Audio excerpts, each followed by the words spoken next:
Isaías capítulo número 28. Gracias, mi hermano. Muy amable, gracias. Muy bien.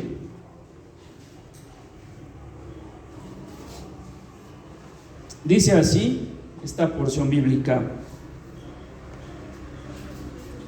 Versículo 1. Isaías anunció que mal le va a ir a Samaria, capital del reino del norte, para sus habitantes. Esa ciudad es como una corona que los llena de orgullo, pero es una ciudad de borrachos, y sus jefes son como flores que se secan y se marchitan. Asiria es un pueblo poderoso. Dios lo tiene preparado como una tormenta de granizo, como lluvia torrencial y destructora, como una terrible inundación. Con su poder y su fuerza, Asiria echará por tierra a la ciudad de Samaria. Ese adorno de flores marchitas la arrancará como a fruta madura. Versículo 5. Ese día el Dios Todopoderoso será una corona maravillosa para la gente de su pueblo que aún quede con vida. Dios hará que sus jueces sean justos y dará valor a los soldados que defiendan la ciudad. Versículo 7. Isaías también dijo: los profetas y sacerdotes se tambalean y tropiezan por tanto licor que beben. Están demasiado borrachos para recibir palabra de Dios. Todas sus mesas están llenas de vómitos. No hay un solo lugar limpio. 9. Además, se burlan de mí y dicen: ¿cómo se atreve a darnos lecciones y a enseñarnos lo que Dios dice? Ni que fuéramos niños chiquitos, que estuviéramos aprendiendo a leer. 11. Pues bien, si ustedes no hacen caso, Dios les hablará, pero lo hará en un lenguaje extraño, en un idioma que no podrán entender. Ya Dios les había dicho: aquí hay tranquilidad, aquí pueden descansar, pero ustedes no quisieron obedecerlo. Por eso Dios les hablará como si fueran unos niños chiquitos que apenas saben leer. Serán como niños que empiezan a caminar. Se caerán de espaldas, se lastimarán y no podrán levantarse. Versículo 14. Hombres sinvergüenzas que gobiernan en Jerusalén, escuchen bien a Dios. Ustedes se sienten muy seguros por haber hecho un trato con Egipto, pero es un trato de muerte, es un trato engañoso. Versículo 16. Por eso Dios dice: yo seré para Jerusalén una piedra valiosa y escogida. Seré la piedra principal y serviré de base al edificio. El que se apoye en mí podrá vivir tranquilo. Repito esta cita. Pero por eso Dios dice: yo seré para Jerusalén una piedra valiosa y escogida. Seré la piedra principal y serviré de base al edificio. El que se apoye en mí podrá vivir tranquilo, porque usaré como guías la justicia y la rectitud. Amén, hermanos. Hasta aquí vamos a dejar nuestra lectura maravillosa y vamos a empezar una sección nueva en el libro de Isaías, prácticamente del capítulo número 28 hasta el número 35. Vamos a ver algunas profecías que se llevan a cabo en ese momento, en ese periodo, ¿sí?, histórico. Hay algunas, por ejemplo, este versículo maravilloso que acabamos de ver, es una inserción que viene haciendo el profeta Isaías, hablando precisamente del Mesías. Pero vamos a ver rápidamente, para que podamos entender algo de lo que vamos a ver hoy, pues qué es lo que vimos la semana pasada, capítulo 27. Como veo a muchos hermanos que estuvieron la semana pasada, les voy a preguntar, ¿les parece bien? Le voy a preguntar a mi hermano Omar, pero te voy a ayudar, Omar. Puedes abrir tu Biblia, ¿sale? Capítulo número 27, tema central del capítulo 27. Te voy a dar opciones, Omar, ¿sale? A, cautividad del pueblo. B, victoria del pueblo de Dios. C, derrota del pueblo. D, Babilonia se hace aliado de Israel. ¿Otra vez? Ok, tema central del capítulo 27, cautividad del pueblo, victoria del pueblo de Dios, derrota del pueblo o Babilonia se hace aliado de Israel. Victoria. Está Ave María. Está Ave María. Dame puntería. Dame puntería. Muy bien, Omar, muy bien. Victoria del pueblo de Dios. Vicky, vamos con la siguiente. Capítulo 27. El capítulo anterior hablábamos de dos ríos principales en la zona geográfica. ¿Voy a dar opciones o ya me los dices? Ok, ahora para complicar un poquito la respuesta. El cauce, ¿cuál era el cauce del río Tigris? ¿Cuál era el cauce? ¿Era recto o era sinuoso? Más, el sinuoso es el otro. Ajá, el Éufrates es más sinuoso, Tigris es más recto. Las aguas del río Tigris, ¿cómo eran? Más rápidas, muy bien. Entonces, ok, las opciones que yo puse aquí era el río Amazonas, el río Jordán, que nos puede confundir, o el río Bravo. ¿Sale? Para que por si llegaran a estar estas preguntas en su examen, más o menos usted tenga una idea. ¿Qué es lo que describe Isaías que pasará con estos ríos? Dice que son dos serpientes muy grandes. Ajá. Y dice ¿qué es exactamente lo que va a pasar con estos ríos? ¿Alguien que me quiera contestar o yo digo quién? ¿Sí? El río Éufrates se va a secar. Muy bien, mi hermano, muy bien. Va a haber empieza con una sequía, ambos ríos, y después destrucción total de ambos ríos. ¿Sale? Creo que al parecer ya está comenzando a secarse, ¿no? Sí, hay ya un proceso. Ahí van a entrar los ejércitos del oriente. Exactamente, y esto aliado mucho, o lo están ligando mucho con el calentamiento global, pero en realidad vienen siendo profecías ya establecidas por este profeta y que se van a cumplir tal cual. Muy bien, cuarta pregunta. Dios lleva a entonar un cántico al pueblo de Dios, algo que hice mucho énfasis, hermanos, la semana pasada. Un cántico maravilloso. Este cántico es de tristeza, de melancolía por el pasado o de victoria por la protección de Dios de sus enemigos. Hermana Marta. De victoria. Un cántico de victoria por lo que Dios había hecho para el pueblo. Muy bien. 5. Y esto lo pueden ver en su Biblia. En el versículo número 9, Dios perdona a los israelitas, capítulo 27, versículo 9, siempre y cuando hagan ¿qué, hermanos? Les doy las opciones. Hagan holocaustos o destruyan los altares donde adoran a otros dioses. Esa. Ok, Dios le dice al pueblo de Israel, los voy a perdonar, ¿sale? Voy a perdonar todo su pecado, pero tienen que hacer algo. ¿Qué es lo que tenía que hacer el pueblo para ser perdonado? De acuerdo al versículo 9. Con piedras de cal desmenuzadas y no levantar.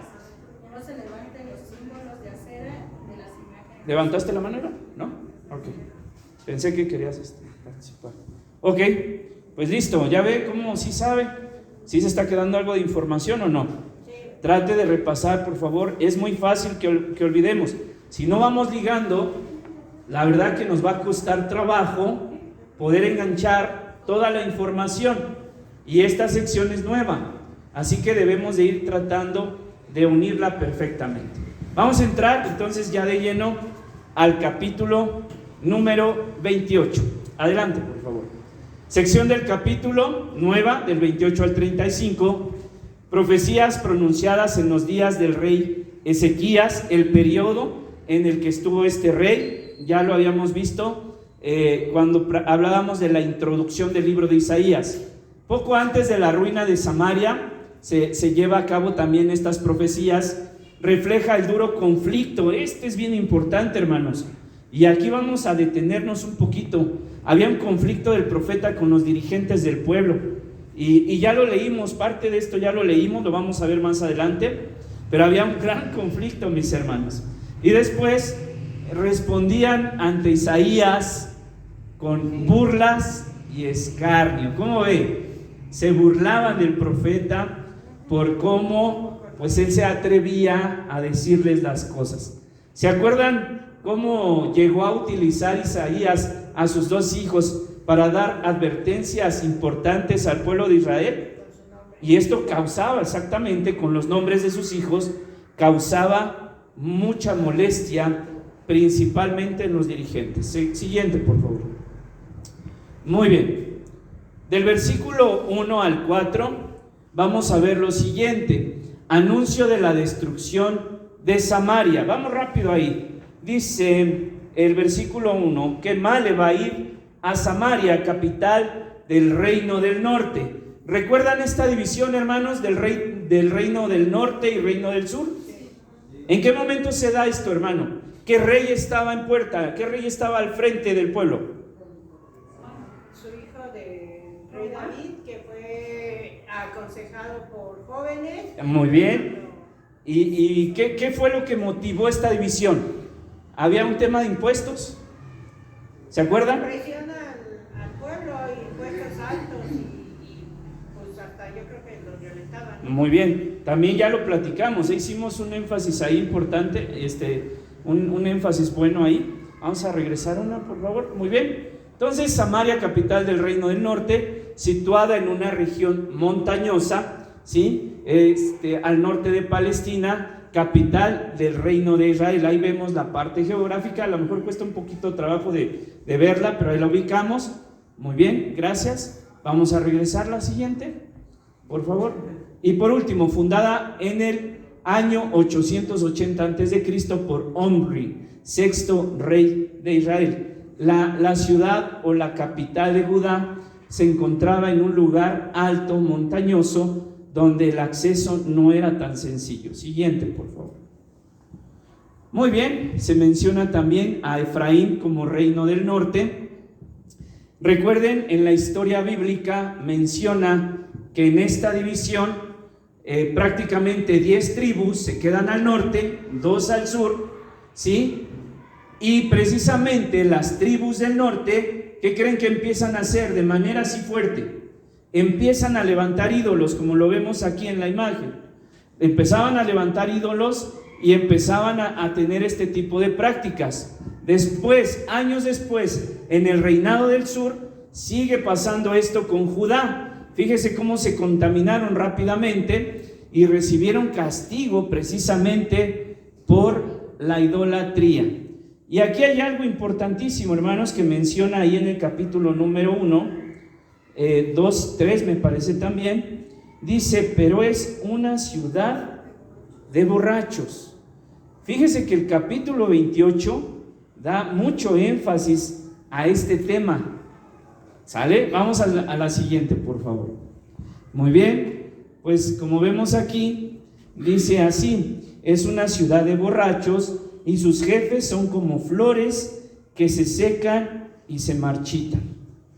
Asiria es un pueblo poderoso, Dios lo tiene preparado como una tormenta de granizo, como lluvia torrencial y destructora, como una terrible inundación con su poder y su fuerza. Asiria echará por tierra a la ciudad de Samaria. Ese adorno de flores marchitas la arrancará como una fruta madura. ¿Sale? Después, en el versículo 7, menciona esto, hermanos, si gustan verlo. Los profetas, quiero hacer énfasis aquí, los profetas y los sacerdotes se tambalean y tropiezan por tanto licor que beben. Están demasiados borrachos para recibir la palabra de Dios. Una pregunta, hermanos, ¿puede identificar cómo aquí la palabra de Dios hace énfasis en dos figuras de la población? Sacerdotes y profetas. ¿Qué función tenían, hermanos? ¿Saben? ¿Qué función tenían tanto profetas como sacerdotes? ¿Hermana?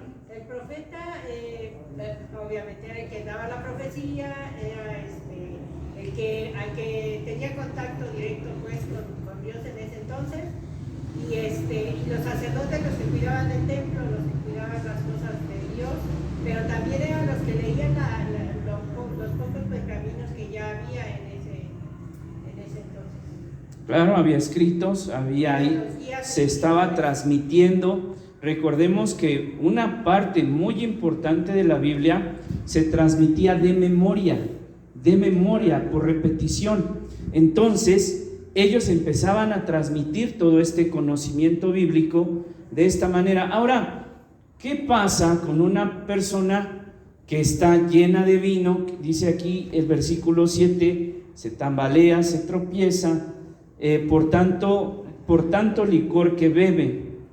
Están demasiado borrachos. Y el fin, bueno, la parte final de este versículo a mí me impactó mucho. Están demasiado borrachos para recibir palabra de Dios. Y habla de líderes, habla de las personas que estaban al cuidado del pueblo espiritualmente hablando. Hermano, será entonces importante dar un testimonio de sobriedad, de ya no necesitar absolutamente nada, hermanos, ni una cerveza siquiera. No porque me haga daño, no la quiera, sino porque eso en qué agrada a Dios.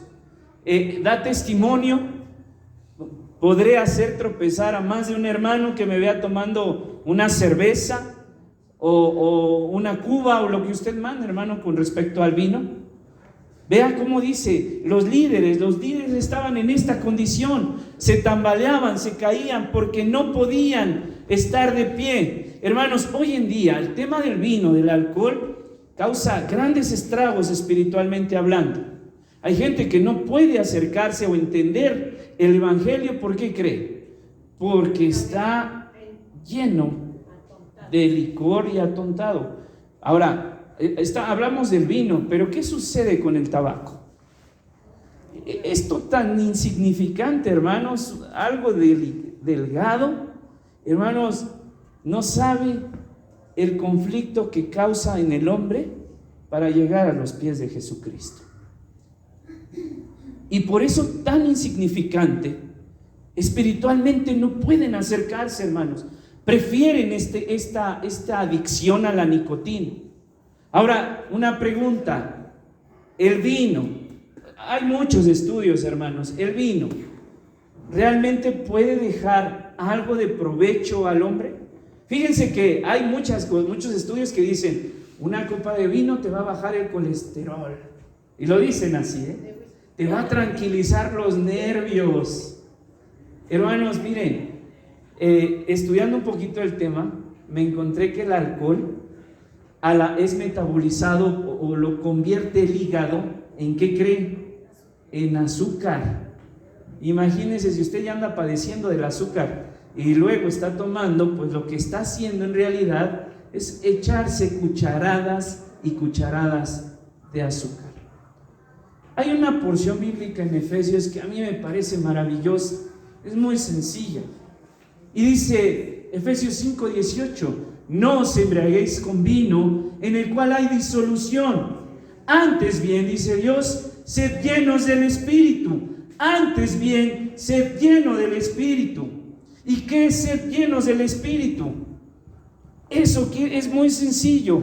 Quiere decir santidad, hermanos. Santidad. Hermano, ¿qué de bueno nos puede dejar el vino en el hogar, en la familia? ¿Habrá algo realmente que nos pueda dejar bueno? Por eso dice la Biblia es el libro sabio, es la palabra de Dios.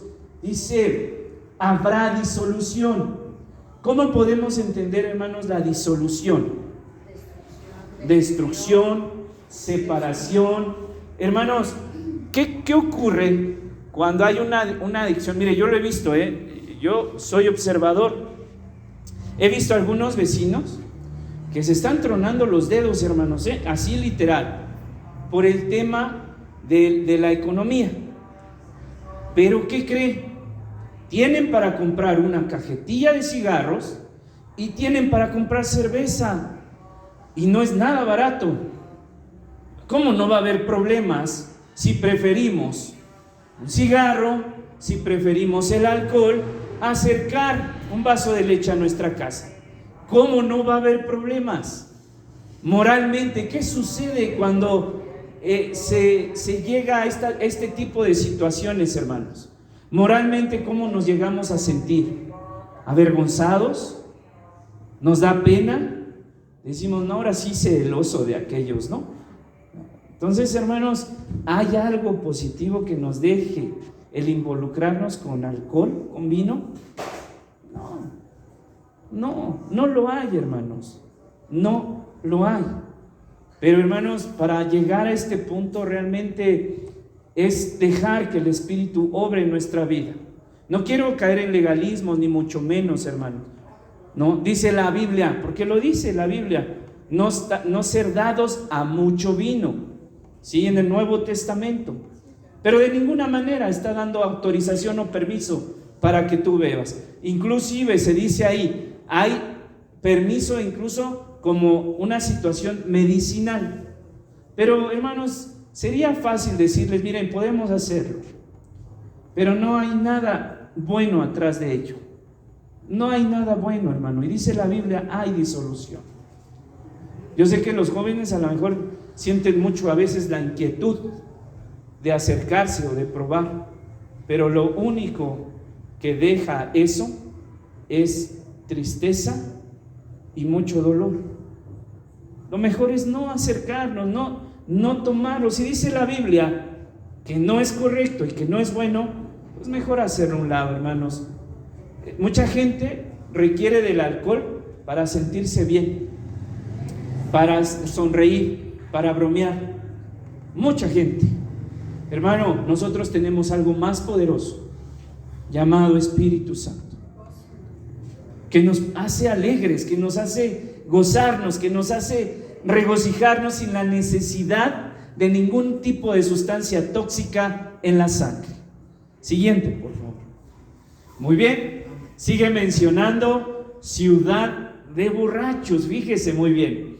Son jefes, ¿sí? Son jefes, pero son como flores que se secan y que se marchitan. Vea, esto es importante. Luego, los profetas y sacerdotes se tambalean, tropiezan por tanto vino que beben. Están demasiado borrachos para recibir la palabra de Dios. Las mesas, fíjese, hermano, esto es terrible, están llenas de vómito. ¿Se imagina esta escena? Horrible, ¿no? Una mesa, hermano, donde usted puede disfrutar de un gran banquete, puede disfrutar tal vez de un postre o de algo realmente rico al paladar. Resulta que está lleno de desperdicio, maloliente, ¿sí? Y que pues ya no se puede consumir lo que está ahí porque está contaminado. Eso genera el alcohol. Después, para dar pauta al siguiente punto muy interesante, se burlan de mí. Esto lo dice Isaías, hermano. Se burlaban de Isaías, ¿sí? ¿Cómo se atreve a darnos lecciones? Hermano, ¿no le ha pasado esto? De que llega con la familia, ¿no? Que está en proceso de conversión. Y usted llega, ¿no? Pues ya lo conocían, ¿verdad? Y, oye, pues échate esta copa, ¿no? Y resulta que usted dice, no, espérame, no, ya no bebo, pues ya conocí a Cristo y ya no necesito del alcohol. ¿Qué le dice la familia? ¿Se queda en paz? ¿Qué le dice? ¿Cómo lo ataca? ¿Le hacen burla o no le hacen burla? ¿Cómo crees? Si tú eres el que más tomas de todos nosotros, ¿no le empiezan a sacar todo este tipo de letanías? ¿No le empiezan a cantar todo lo que usted hizo en el pasado? ¿No hay una burla y escarnio? Lo hay, hermanos. Y eso precisamente se daba con Isaías. Pero ¿quién cree que se burlaba de Isaías? Profetas y sacerdotes. Y por consiguiente, pues todo el pueblo lo seguía. Siguiente, por favor. Muy bien. La enseñanza de Isaías al pueblo. Esto lo vemos del versículo 9 al versículo número 14. Dice ahí que ni que fuéramos niños chiquitos, ustedes no hacen caso. Ahí dice el profeta. Fíjese, hermano, que hay una mención bien importante aquí en estos versículos. En estos versículos refiere Isaías que se va a llevar a cabo una profecía que la vamos a ver después. Pero una pregunta, hermanos: ¿alguna vez se ha sentido usted infantil o que realmente no está entendiendo? De nuestra lectura bíblica leíamos que decía: Dios hablará otro lenguaje para que ustedes no comprendan. Hermanos, ¿alguna vez se ha sentido usted así, frustrado? A lo mejor porque un familiar está en este proceso, pero hay que acordarnos de nosotros, cómo éramos en ese proceso, cómo éramos. ¿Se acuerda, hermano? ¿Usted era necio o entendió a la primera? ¿Cuántas veces le tuvieron que decir: no hagas esto no es agradable a Dios y te va a llevar, pero a un lugar terrible? ¿Cuántas veces se lo repitieron, hermano? ¿1, 2, 3, 10, 20 veces? Yo creo que podríamos mencionar, hay una lista importante y muchas repeticiones. Y dice el profeta: son como niños chiquitos que no entienden lo que se les está diciendo, no hacen caso. Siguiente. La enseñanza, sigue diciendo el versículo del 9 al 14, nos enseñas como si estuviéramos aprendiendo a leer. Fíjese, hermano, ¿usted le molesta la enseñanza a veces que hay en la iglesia? Fíjese que hay una profecía aquí muy interesante, Dice: nos enseñas como si estuviéramos aprendiendo a leer. Luego dice: serán como niños que empiezan a caminar, se caerán, se lastimarán y no podrán levantarse. Como niños, hermanos. Hermano, ¿esto lo observamos o no lo observamos? ¿Llega a suceder o no llega a suceder? La verdad que sí pasamos por estos procesos, hermanos. Y vaya que somos tercos para entender muchas veces los mandamientos y el evangelio de Dios. Siguiente. Bueno, hasta aquí, hermanos, quiero decirles que hay una profecía importante. Creo que no la puse aquí, pero hay una profecía muy importante. La profecía consiste en lo siguiente: Isaías le dice al pueblo: ¿sabes qué? Van a venir los asirios, te van a conquistar, ¿y qué crees? Que ellos ahora te van a dar la instrucción y tú vas a estar aún peor, sin falta de entendimiento. No vas a entender absolutamente nada de lo que te digan, y si esta enseñanza la considerabas mala, la que los asirios te van a dar es 1000 veces peor. Y así sucedió. Hermanos, tenemos que valorar la enseñanza. Mire, yo le voy a ser bien honesto. Los pastores que estamos aquí nos esmeramos en capacitarnos. Dios lo sabe, hermanos. Pero no tenemos los estudios tal vez suficientes. Y nos cuesta muchas veces trabajo transmitir. Nos cuesta trabajo, hermanos. Pero hay algo importante, hermano: valore la enseñanza que Dios da, valore el seminario, valore la predicación, valore toda la instrucción que Dios está dando a través de gente, hermanos, que tal vez le cueste mucho trabajo enseñar, que tal vez tartamudemos, que tal vez no pronunciemos bien las cosas, que nos cueste mucho trabajo memorizar. ¿Le cuesta trabajo memorizar a usted, hermano? Pues a nosotros también. Valore la enseñanza, hermano. Es lo único que le quiero decir. Valore la enseñanza. Porque si no la valora, hermano, tal vez pueda recibir más adelante una enseñanza de alguna secta que diga, wow, estaba 10,000 veces mejor aquella y yo la rechacé. ¿Estamos de acuerdo, hermanos? Valórelo, hermano, por favor, valórelo.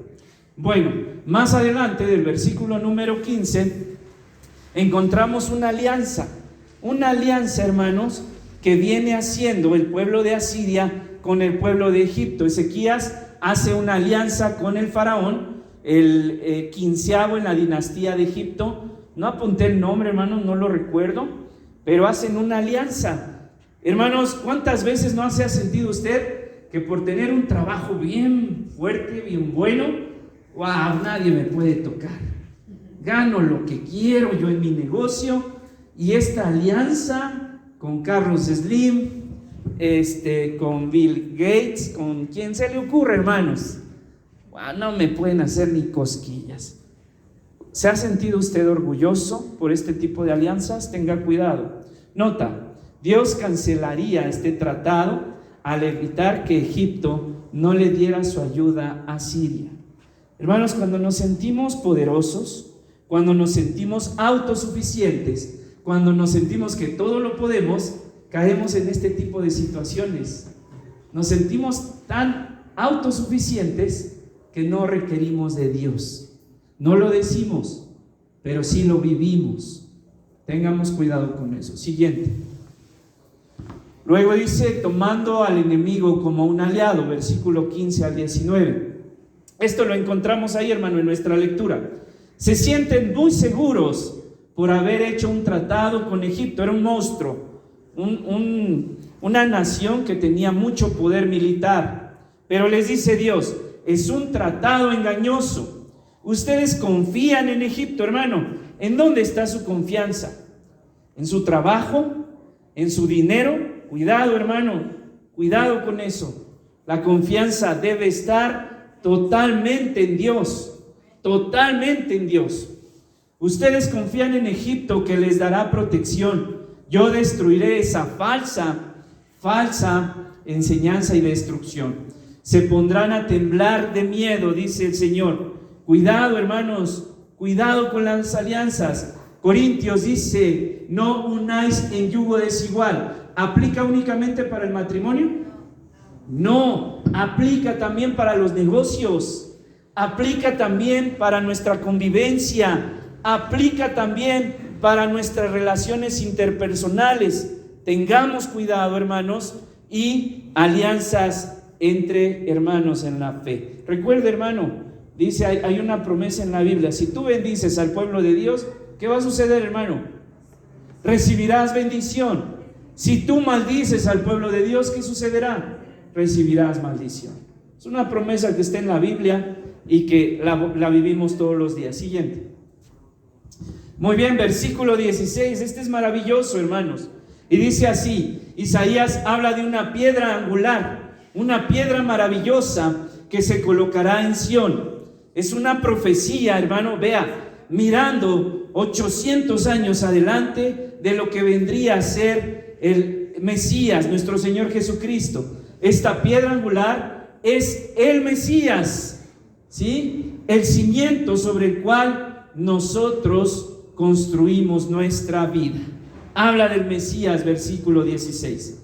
Y bueno, aquí vemos una base firme y poderosa, que es nuestro Señor Jesucristo. Esta piedra angular donde descansa todo el edificio, hermano.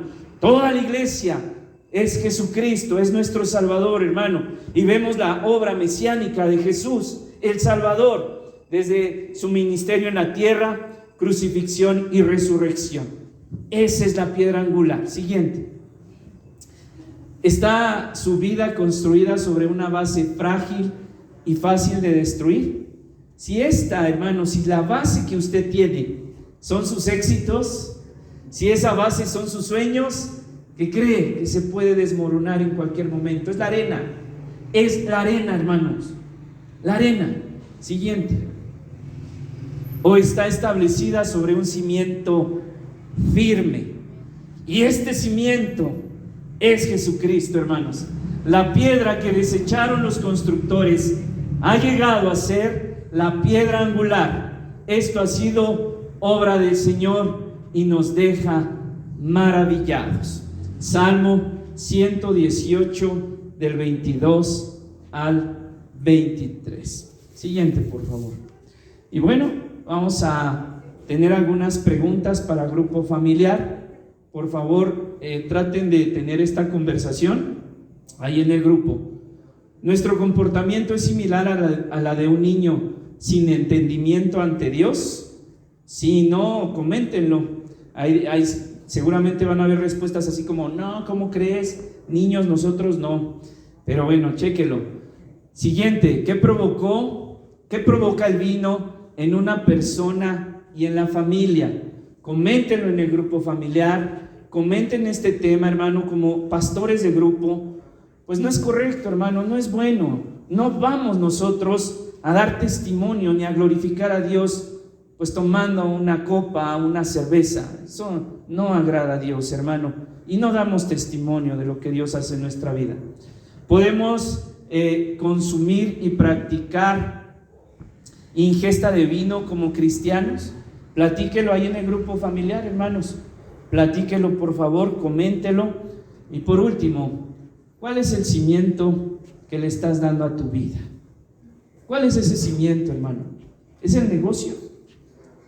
Pues ¿qué creen, hermano? Que el negocio puede derrumbarse así rapidísimo. ¿El trabajo? Lo mismo. Oye, que tengo un puesto en la política buenísimo. ¿Qué creen? Se puede acabar de un momento a otro. El cimiento, la piedra angular verdadera, se llama Jesucristo. ¿Sobre cuál estás edificando tu vida? ¿Por tus sueños? ¿Tus éxitos? ¿Tu vida? Hermano, ¿quiere tener un cimiento poderoso? Vaya a Jesús. Búsquelo con todo su corazón y entréguele su vida, y Él será ese cimiento maravilloso. Siguiente, por favor. Tarea. Por favor, estudien del versículo 23 al 29. Vamos a encontrar herramientas y funciones específicas de cada una de ellas.